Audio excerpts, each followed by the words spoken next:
5 second. Ready, start. Manipur हिंसा को 9 महीने से ऊपर हो गए, मगर अभी तक कहीं से भी ऐसा नहीं लगता कि उस पर काबू पाने का कोई संजीदा प्रयास किया जा रहा है। आए दिन वहाँ हिंसा भड़क उठती है और लोग मारे जाते हैं। अब भी पुलिस थानों, विशेष बलों की चौकियों पर हमला कर भीड़, हथियार लूट ले जाती है और सुरक्षा बल उस पर काबू पाने में विफल नजर आते हैं। पिछले हफ्ते पूर्वी इम्फाल जिले के विशेष बल के शिविर में घुसकर भीड़ ने कई अत्याधुनिक हथियार और गोले बारूद लूट लिए। इस घटना के बाद 7 सुरक्षा कर्मियों को निलंबित कर दिया गया है। बताया जा रहा है कि लूटे गए हथियार और गोला बारूद भी बरामद कर लिए गए हैं। निसंदेह सुरक्षा बलों की मुस्तैदी का पता चलता है, मगर इस घटना में उजागर हुए अन्य तथ्य ज़्यादा चिंता पैदा करने वाले हैं। दरअसल एक पुलिसकर्मी को एक उपद्रवी समूह में शामिल देखा गया था, जिसके चलते उसे निलंबित कर दिया गया। उसके निलंबन के खिलाफ भीड़ उग्र हो गई और थाने पर हमला कर दिया।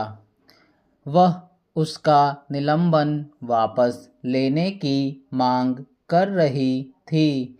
इससे एक बार फिर जाहिर हुआ है कि जिन लोगों पर सुरक्षा की जिम्मेदारी है, वही उपद्रवियों का सहयोग कर रहे हैं।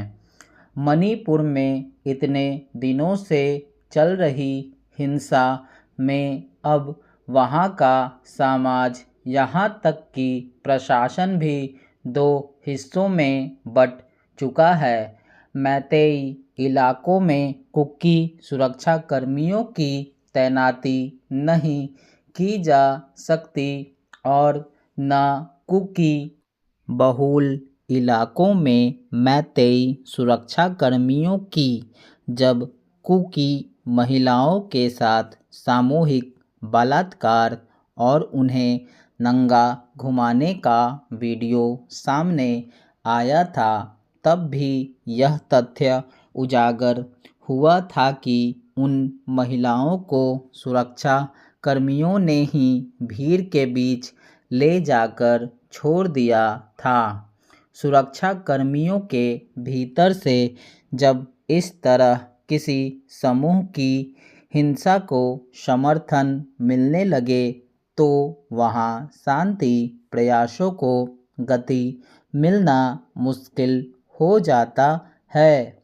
मणिपुर में भी यही हो रहा है।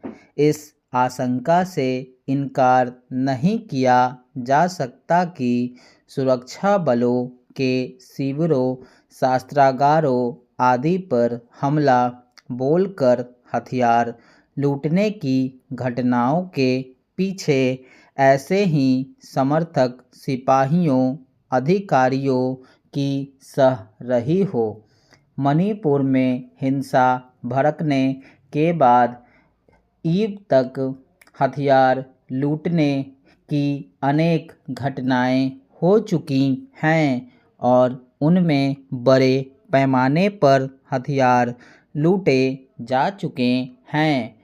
उनमें से बहुत सारे हथियारों की बरामदगी अब तक नहीं हो सकी है।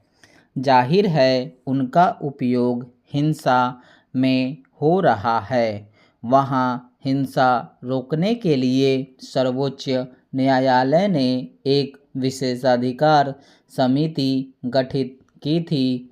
वहाँ हुई घटनाओं की जांच के लिए बाहर के एक वरिष्ठ पुलिस अधिकारी की अगुवाई में दल बनाया गया था, मगर वह प्रयास अभी तक इसलिए पूरी तरह कामयाब नज़र नहीं आया है कि स्थानीय प्रशासन से जैसी मदद उन्हें मिलनी चाहिए थी वह नहीं मिल पा रही।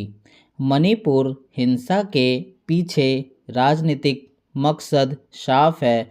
प्रशासन का पक्षपातपूर्ण रवैया भी अक्सर दिखाता रहा है। ऐसे में जब तक हिंसा रोकने के लिए राजनीतिक इच्छा शक्ति नहीं दिखाई जाती, इस दिशा में किसी सकारात्मक नतीजे की उम्मीद धुंधली ही बनी रहेगी। मगर अभी तक तो न केंद्र की तरफ से और न राज्य सरकार की तरफ से ऐसा कोई कदम उठाया गया है जिससे जाहिर हो कि वे इसे रोकने को लेकर सचमुच गंभीर हैं। स्टॉप।